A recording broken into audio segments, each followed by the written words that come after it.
Hello everybody, magandang araw. Ngayon ay tuturuan ko kayo kung paano nga ba makakalibre dito sa Timo app.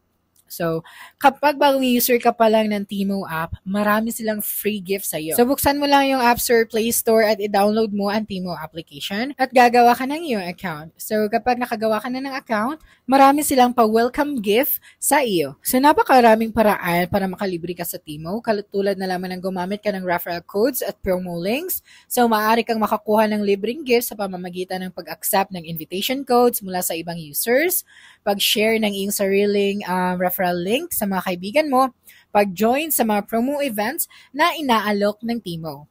Okay? So, maaari ka ring maghanap ng free gifts sa app. So, sa Timo app, maaari mong i-type ang free gifts sa search bar upang makita ang makasalukuyang promos.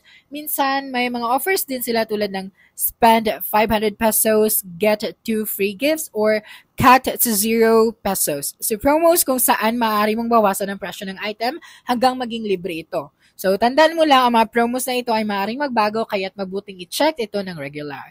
Pwede ka rin sumali sa Timo Circle at iba pang loyalty programs. So, ang Timo Circle ay isang loyalty program kung saan maaari kang makakuha ng libreng gifts kapag umabot sa certain spending threshold at exclusive promos at discounts para sa mga members. So, maaari kang sumali sa pamamagitan ng pag-check ng Timo Circle section sa iyong profile. Ngayon, ang mga paalala lang ay maging maingat sa mga offers na tila masyadong maganda para maging totoo. So, siguraduhin legit ang mga ito at ang ilang users ay nakaranas ng glitches kung saan hindi nila makuha ang kanilang mga libreng items kahit na na-complete na nila ang requirements. And that's it for this video. If you think this video helped you solve your concern, please subscribe, like this video, and leave your comment below. Bye!